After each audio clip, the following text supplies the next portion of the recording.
بسم اللہ الرحمن الرحیم۔ السلام علیکم کلاس فرسٹ ایئر۔ پچھلی ویڈیو میں ہم نے زکوٰۃ کی اہمیت اور زکوٰۃ کے معاشی فوائد اور معاشرتی فوائد کے بارے میں پڑھا۔ تو آج کا ہمارا ٹاپک ہے مصارف زکوٰۃ۔ تو آج ہم مصارف زکوٰۃ کے بارے میں پڑھتے ہیں۔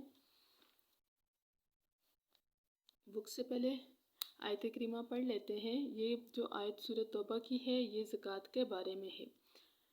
اس میں زکوٰۃ کے مصارف بیان کیے گئے ہیں کہ زکوٰۃ کے کتنے اور کون کون سے مصارف ہیں، وہ کون سے ایسے مصارف ہیں، وہ کون سی ایسی شخصیات ہیں جن کو زکوٰۃ دی جائے۔ تو قرآن مجید نے 8 مصارف زکوٰۃ بیان کیے ہیں۔ وہ 8 مصارف زکوٰۃ جن کو زکوٰۃ دی جاتی ہے اس آیت مبارکہ میں بیان کیے گئے ہیں۔ تقسیم زکوٰۃ کی مدت بھی اللہ تعالیٰ نے خود متعین فرمائی ہے۔ ارشاد باری تعالیٰ ہے انما الصدقات، بے شک صدقہ خیرات زکوٰۃ، بے شک زکوٰۃ للفقراء فقراء کے لیے ہے، ایک ہو گیا، والمساکین اور مسکین کے لیے 2، والعاملین علیہا عاملین زکوٰۃ کے لیے 3 مصارف زکوٰۃ ہو گئے، والمؤلفۃ قلوبہم اور مؤلفۃ القلوب کے لیے یہ 4 ہو گئے، وفی الرقاب اور رقاب کے لیے، والغارمین اور غارمین کے لیے، وفی سبیل اللہ اور اللہ تعالیٰ کے راستے میں، وابن السبیل اور ابن سبیل کے لیے۔ یہاں پہ 8 مصارف زکوٰۃ بیان ہوئے ہیں۔ فریضۃً جو فرض ہیں، من اللہ اللہ تعالیٰ کی طرف سے، واللہ اللہ تعالیٰ علیم جاننے والا، حکیم حکمت والا ہے۔ یہ 8 مصارف زکوٰۃ جو ہیں، اب ان سب کو باری باری سمجھنے کی کوشش کرتے ہیں۔ تو اس آیت کی روح سے، یہ جو آیت بیان کی گئی اس آیت کی روح سے مندرجہ ذیل مصارف زکوٰۃ معلوم ہوئے۔ یہ جو نیچے 8 دیے گئے یہ تو پہلا ہمارے پاس نمبر 1 پوائنٹ ہے ان تنگ دست لوگوں کی اعانت جس کے پاس کچھ نہ ہو۔ اعانت کہتے ہیں مدد کرنا۔ تو پہلا ہمارے پاس مصارف زکوٰۃ میں آتا ہے فقراء۔ فقیر کون شخص ہوتا ہے؟ فقیر وہ شخص ہوتا ہے جس کے پاس مال و اسباب ہو لیکن نصاب کے برابر نہ ہو، یعنی اس کے پاس 20,000 25,000 روپے ہو، جس کے پاس ضروریات زندگی کے علاوہ اتنا مال، اتنی پراپرٹی کسی بھی فارم میں موجود نہ ہو، جس کی ویلیو 7.5 تولے سونا یا 52.5 تولے سونا، 7.5 تولے سونا یا 52.5 تولے چاندی کے برابر ہو، تو یہ شرعی فقیر کہلاتا ہے۔ تو اس کے پاس ضروریات زندگی کی چیزیں ہوں، یعنی گھر ہو، ایک روم ہو جس میں وہ رہتا ہو، تو یہ اس کی ضروریات زندگی میں آ گیا، جس کے بغیر زندگی گزارنا مشکل ہو جاتا ہے۔ لیکن اس سے کم مال ہو تو وہ فقیر ہے، اس کو زکوٰۃ دی جا سکتی ہے۔ دوسرا ہمارے پاس پوائنٹ ہے ان لوگوں کی اعانت جو زندگی کی بنیادی ضرورتوں سے محروم ہوں۔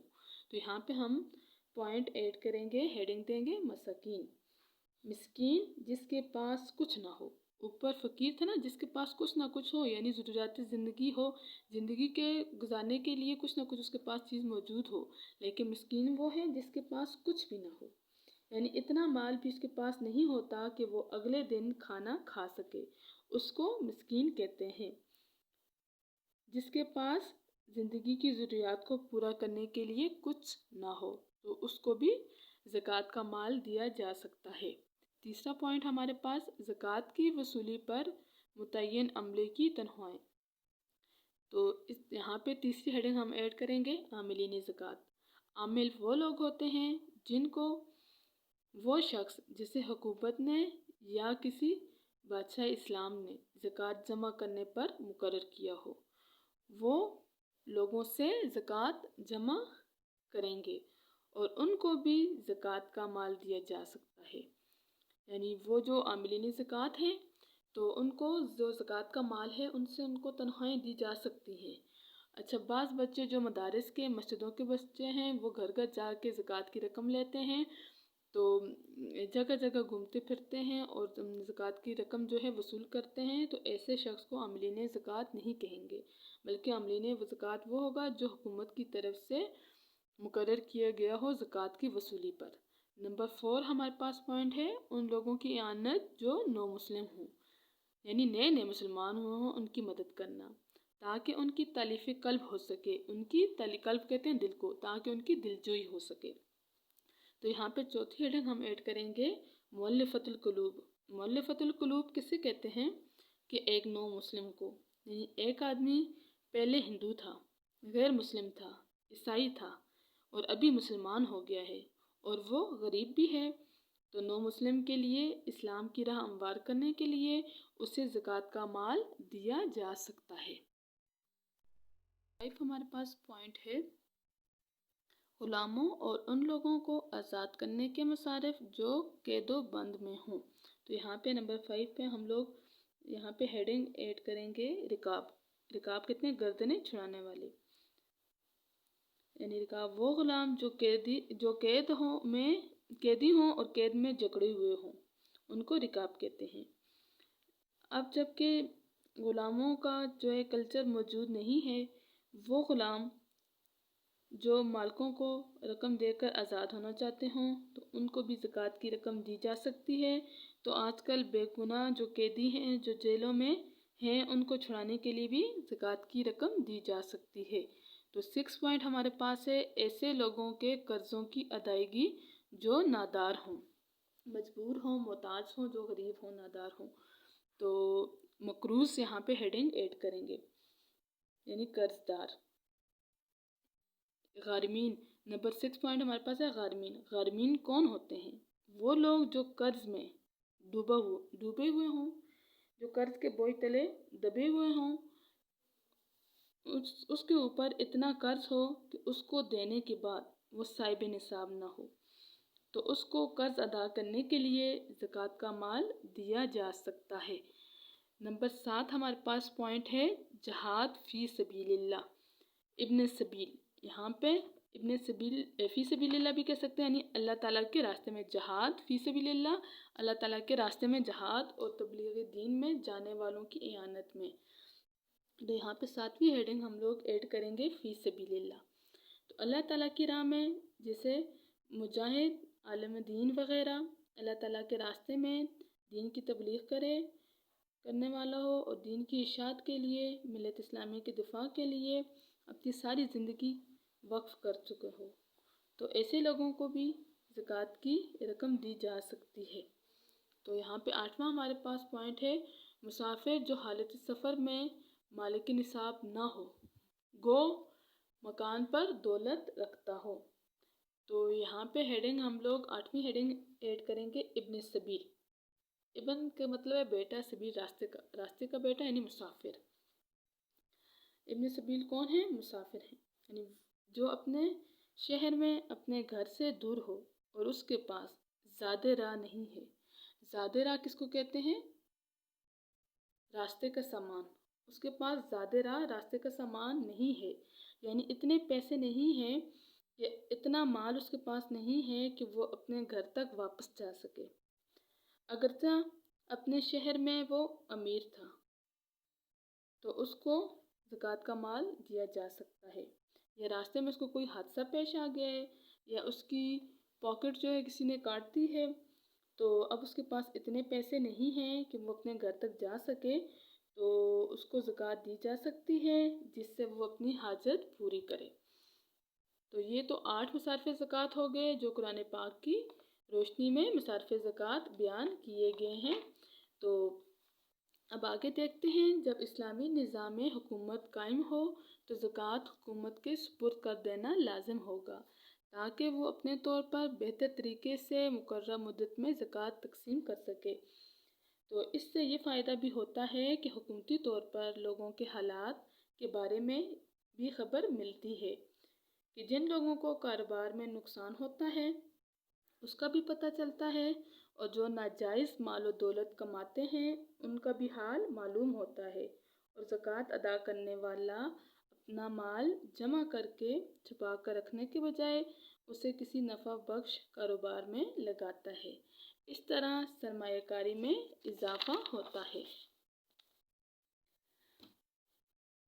اور لوگوں کو بہت سارے روزی کے ذرائع میسر ہوتے ہیں۔ مسلمان غیر اسلامی حکومت کے زیر فرمان آ جائیں، یعنی ان کے انٹر میں آ جائیں مسلمان، ان کے ماتحت ہوں، تو اس صورت میں ہر فرد اپنے طور پر ان مذکورہ مدت میں خرچ کر سکتا ہے۔ اگر یعنی کسی غیر اسلامی ملک میں ہیں تو وہاں پہ وہ حکومتی طور پر جو ہے زکوٰۃ ادا نہیں کر سکتا، تو وہ اپنے طریقے سے خود جو ہے زکوٰۃ اپنے ہاتھوں سے یا اپنے طریقے سے وہ زکوٰۃ دے سکتا ہے۔ وہ مدت وہی ہے کہ 1 سال اس کے پاس جو مال ہے اس کا گزر جائے تو اس کے بعد اس پر زکوٰۃ واجب ہوتی ہے، تو وہ زکوٰۃ خود ادا کر لے۔ اب دیکھتے ہیں مسائل زکوٰۃ، یعنی زکوٰۃ کے کون کون سے مسائل ہیں، کن کن صورتوں میں زکوٰۃ دی جا سکتی ہے۔ تو زکوٰۃ کے مسائل جو ہیں کون کون سے درپیش ہیں جن کے مطابق عمل کرنے کی ضرورت ہے۔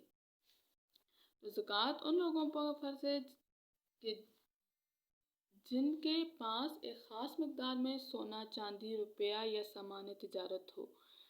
اس خاص مقدار کو نصاب کہتے ہیں۔ مختلف اشیاء کا نصاب یہ ہے۔ اب نصاب کے بارے میں دیکھتے ہیں۔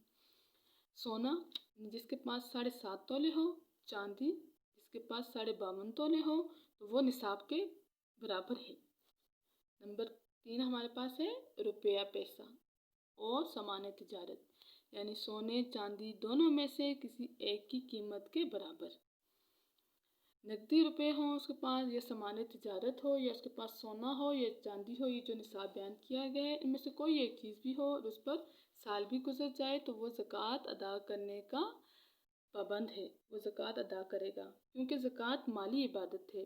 زکوٰۃ ہر عاقل بالغ آزاد مسلمان پر فرض ہے۔ جس کے پاس اتنا مال ہو کہ وہ حاجت اصلیہ سے زائد ہو تو اس پر سال بھی گزر جائے تو وہ زکوٰۃ ادا کرے گا۔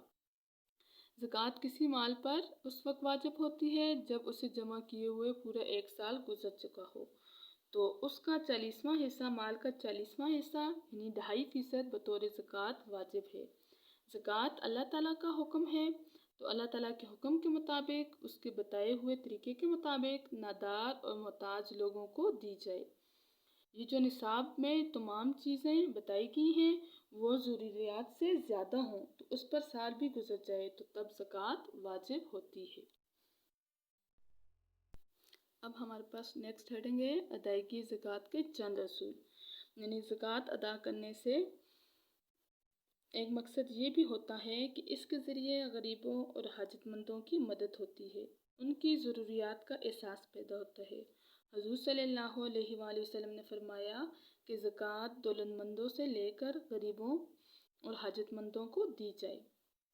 اب یہ دیکھتے ہیں کہ زکوٰۃ کی ادائیگی کے کون سے اصول ہیں جن کے مطابق زکوٰۃ دی جائے۔ تو نمبر 1 ہمارے پاس پوائنٹ ہے، زکوٰۃ صرف مسلمانوں ہی سے لی جاتی ہے، یعنی کسی کافر سے، کسی غیر مسلم سے زکوٰۃ نہیں لی جاتی، مسلمان سے زکوٰۃ لی جاتی ہے۔ مسلمانوں سے لے کر غرباء، فقراء جو مسلمان ہوں ان کو دی جائے گی، غیر مسلم کو زکوٰۃ نہیں دی جاتی۔ اگر نمبر 2 ہمارے پاس پوائنٹ ہے وہ عزیز و اقارب، قریبی رشتہ دار جن کی کفالت پرورش کرنا شرعاً فرض ہے، مثلاً ماں باپ، بیٹا بیٹی، شوہر بیوی وغیرہ، انہیں زکوٰۃ نہیں دی جا سکتی، البتہ دور کے عزیز غیروں کے مقابلے میں قابل ترجیح ہیں۔ تو دیکھنا ہے نا کس کس کو زکوٰۃ دی جاتی ہے، کس طریقے سے دی جاتی ہے۔ تو اپنی اولاد یا ان کی اولاد، والدین، دادا، نانا وغیرہ، اس طرح خاوند جو ہے اپنی بیوی کو اور بیوی جو ہے اپنے شوہر کو، اسی طرح اہل بیت اور سیدوں کو زکوٰۃ نہیں دی جا سکتی۔ مسجد کی تعمیر میں اور کفن دفن میں زکوٰۃ نہیں دی جا سکتی، البتہ جو دور کے عزیز ہیں ان کو غیروں پر ترجیح دی جائے گی، یعنی انہیں پہلے درجے میں زکوٰۃ کا مال دیا جائے گا۔ جو عزیز و اقارب ہیں نا، جو دور کے عزیز و اقارب ہیں، ان کو پہلے دینے میں ان کو آگے رکھیں گے اور بعد میں غیروں کو ترجیح دی جائے گی۔ نمبر 3 ہمارے پاس پوائنٹ ہے، عام حالات میں ایک ایسی بستی کی زکوٰۃ خود اس بستی میں تقسیم ہونی چاہیے، البتہ اس بستی میں مستحقین زکوٰۃ کے نہ ہونے یا کسی دوسری بستی میں ہنگامی صورتحال مثلاً سیلاب، زلزلہ، قحط وغیرہ کے موقع پر